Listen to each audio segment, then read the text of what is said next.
Alright guys, so today's a big day for the FD. So Brian Hall here, body guy extraordinaire.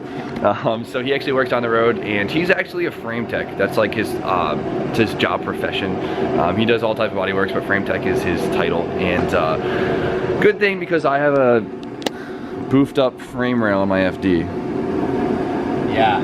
Actually coming to pick it up now. They're gonna bring it down to his shop and he's gonna put in some work tonight and tomorrow night and see what he could do for it. It looks pretty straight. It looks like it was straightened before. It looks like it was straightened very quickly, but it looks like it was straightened. So Brian's gonna go through it, check it, straighten it up a little more, make it look as normal as possible, and then we're gonna paint the car and throw it together. So easy as that. Any comments about this thing? No, I mean, like you said, it looks like somebody actually did try to go ahead and straighten the majority of the damage, especially like the front end stuff as far as getting it somewhat square. I haven't measured it yet, so I don't know for sure exactly how straight it is. And there's a couple things that we're probably not going to be able to do with our, time and budget constraints, but for the most part, we're going to get the car square, straight, so that everything lines up and safe. And there you go. So I mean, it is a drift car, and I don't think it's worth tubing right now. Realistically, like I don't think so either. And there's parts of it that it's like the upper tie bar isn't mint, and we can hammer down and straighten most of this out. But it doesn't make sense to go ahead and cut off all your headlight buckets and your upper tie bar and get rid of everything right now. It's really not terrible. Now, if this thing got duffed super hard where this guy was way back here, then sure, let's fucking cut the whole thing off up top and just leave the frame rails and the end of the upper rail and tube it. But we're not there yet. Maybe. Yeah. So hopefully not, but maybe. In terms of FD cleanliness, this doesn't look that clean. If we were looking at this like a 240, this would be like, oh my god, this 240 is so clean. But it's okay, because what's the big stuff I know Brian can handle. It's not a big deal. The little stuff basically is what you see on top, is the whole radio support. This is basically covered by the headlight buckets and the front bumper anyway, so realistically you don't see it. And it's not a show car, so who cares? Drift cars. So they're here at the tow truck, so we're gonna push it on, load it up, and it's gonna get sent down to Brian. One-manning it.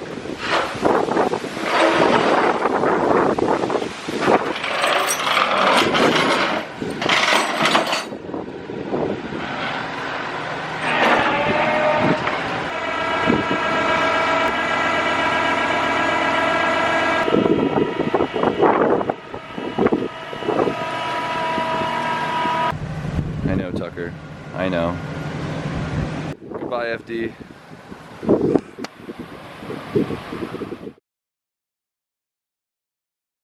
What is up, guys? So the last video kind of ended abruptly. I was preparing for the drift event that was the day after, and I got a little overwhelmed with stuff I had to do, and I kind of stopped filming. It was super cold and it was just not fun. I had a mishap with my oil filter where I changed my oil for the drift event, and I took it down the road, came back, took it around, and right before I got to the shop, my oil filter actually fell off. I lost almost all my oil and literally flooded the parking lot with oil, and there was oil all over my car. It was such a mess. So I spent like 3 hours degreasing my car and power washing it in like 20-degree weather and cleaning up the whole parking lot. It was such a mess. I did find out why it fell off though. I guess if you use a certain SR20 front wheel drive oil filter, the threads where they sit actually taper out farther, so it ends up being metal on metal instead of the rubber on metal. And it causes it to back out over time. I almost lost my motor in that, but whatever, we're all set. So today, I kind of took the day off yesterday. It was like my first time staying home all day since probably my car accident, but I've been slacking pretty hard on the budget hatch the past couple weeks because I've been so all over the place, going crazy. But today I really want to try and get the intercooler piping all set. Hopefully I can get the fit. It's gonna be a little tight, but I'll make it work. We're gonna do it the budget way. And hopefully I get my FD back today. So Brian Hall was actually slaving over it all weekend for me. I can't thank him enough. He really came in for me. I don't know what I would do without him. So I am eternally grateful to him. I really feel like I can't do enough for him in return. Like, this is unreal. So at first he was kind of losing hope in the chassis because it was so bent up, but it seems like he was able to get it pretty straight. So we're gonna find out today. Hopefully it shows up. If not, no biggie. So I've been talking for so long. let's get into the budget hatch. So I don't have it mocked up in place yet because I haven't got it welded yet, but I had to shorten couplers a little bit because they were like hitting here. Now they're gonna be sitting right on the edge of the tub. So it's gonna be a really tight fit. It might not look the best, but it will fit. The coupler is probably gonna be rubbing against the tub, but that's not a big deal. This should line up fine. I got a straight piece, now we just gotta find a long coupler. Now for the intake side, this is gonna be pretty hard. So, as you can see, the pipe goes down and twists down. I need this to twist down and then end up literally like facing forward. So I'm gonna start chopping this up and see what I could do.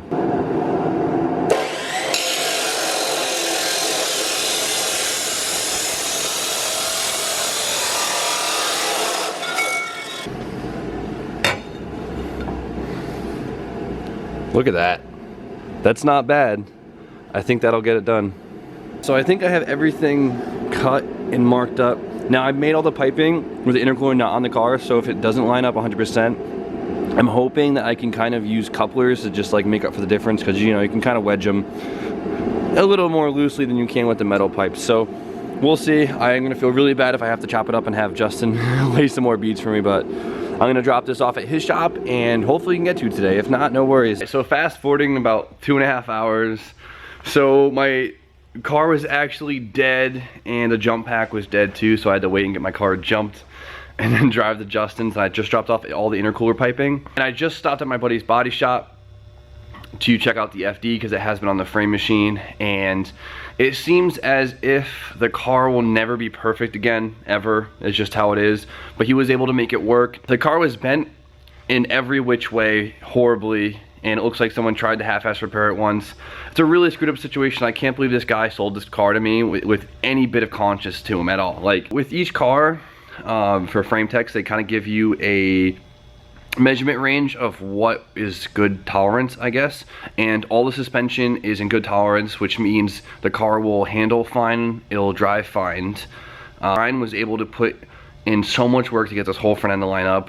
It's not OEM perfect, but it looks pretty close to it, so I don't know how he was able to do that, but it is unreal. So I was hoping to get the car back today so I could start working on it. I got the carpet, so I wanted to put the interior in, but it looks like that's not gonna happen. They're gonna drop it off tomorrow, and I can't complain because it's a huge favor. So that kind of screws up my video today. That's what I was kind of counting on, was working on the FD. So I apologize, but I wanted to put out a video because I've been kind of spotty on the videos lately. So I guess we could try to find something else to do on the budget build. So what we gotta do now is we gotta relocate the battery to the trunk since there's no spot to put it in the engine bay. We were lucky enough that the car actually came with a cable long enough to relocate the battery. It's a 2-gauge cable and it's a little ratty, so I'm kind of taking my time to rewrap the whole thing right now. This is like $40 worth of wire, so I want to be able to reuse it and save us that money right there. So a $4 thing of electrical tape to make it look nice and fresh and make sure it actually is insulated. Totally worth it. So I got about 4 feet down and I got another 8 feet to go. We'll get there. I'm done. It was worth it. Let's put it in.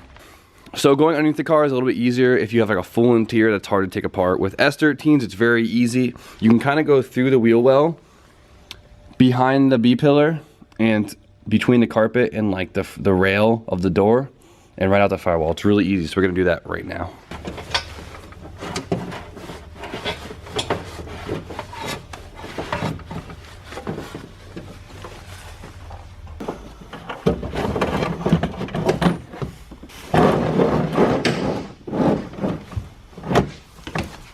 Alright, so I was able to pull the wire directly out of the firewall, and now we're going to attach this to where the battery terminal used to go. Now this is directly off the trans harness or alternator harness, whatever you want to call it. It's kind of all one piece. This would connect to the battery that is usually right here, but of course we're going to relocate it to the trunk. So essentially all we have to do is splice these two wires together. So I'm going to bang that out right now and see the final touches. Alright, so I got this thing soldered and heat shrink together. It's not the prettiest thing, but I know it'll hold and be safe. So I'm going to tuck this away now, and that should be all set. Now the next thing we have to do is make a ground for the battery. Alright, so the ground's pretty easy. So you're going to want to get yourself a battery terminal end with about 4 or 6 feet of wire and a little bolt connect end right there, little sandwich plate, whatever you want to call that. You get these kind of at your local auto parts store already made like this, so it's nice and easy and they're pretty cheap. So this just goes on the negative end of the battery. I'm sorry, it's not focusing. And then you basically bolt this onto your frame rail or any substantial size piece of metal in your car. Alright, so I'm going to bolt my cable end down right now. Make sure the surface you bolt it to is nice and thick, and it also has a clean bare metal surface so you know you have good contact. So I quickly bolted the negative terminal down to the frame rail, which is probably the best place to put it. So now we have our negative end, we have our positive end, and we have our little battery box that Jip made a few weeks ago. So this should be all set in terms of battery. I feel like you guys have seen me do that so many times, but I hope that that was informative. So I've kind of been in a funk the past couple days or couple weeks actually. The whole FD thing has got me in a really bad funk. This whole frame damage thing. So I mean, to get the FD was a really big stretch for me, and it really has been my dream car forever. So for me to get that car was a huge deal. And for it to have a bent frame like that and all that body damage was just like a really big kick in the gut, I guess. And it's been stressing me out a lot, trying to decide what I should do with it. So Brian was able to get the suspension, all that geometry in spec, so that is all safe. So technically the car should drive fine. Brian Hall was able to somehow to get all the front end parts to line up, the bumper, the fenders, and the hood, even though they were off by inches, which is insane. The car is still safe to make into a track car, to a drift car, but it's kind of this sense of just like a bad vibe about the car. Now, it's just kind of at the point where the vibe of the car is just so off for me, and I don't even know if I want to touch it. So I'm kind of trying to, I've been going crazy trying to figure out if it's worth trying to put all this time and money into to make it into my drift car, or if I should just take the loss, accept it, trying to get as much money for it as I can, and just start saving up for a new shell, and hopefully have a new one by early spring, and I can start collecting parts for the builds, and when I get the shell we can kind of just throw it all together. I kind of have a new project in mind in the time being, so that we could do that, but I don't know. I want to hear your guys' opinion. Let me know what you think. I'm sorry for rambling on about this so much, but it's just been killing me. I really want to know what you guys think, because I don't even know where to go at this point. I keep going back and forth. Let me know in the comments. I'm just gonna call it a day though. It's freezing here and I just want to go home. This whole FD thing has me so bummed out. The car gets delivered tomorrow, so I'm gonna go through it and show you guys everything. The car is straight. Now it's gonna look fine from the outside and it's safe to drive. It's just the whole vibe of the car just feels so off to me, and I just don't know if I want to go with it. Like, it's definitely a safe chassis, but I don't know what it is. It just won't. I probably sound like I'm complaining too much, but it's just, this car's a big deal to me, so we'll see. I'm gonna call it a day though. Hopefully at least half of these parts come in tomorrow so we can get some more things on the budget built. So like, comment, subscribe, stay tuned for more content, and I'll see you guys soon.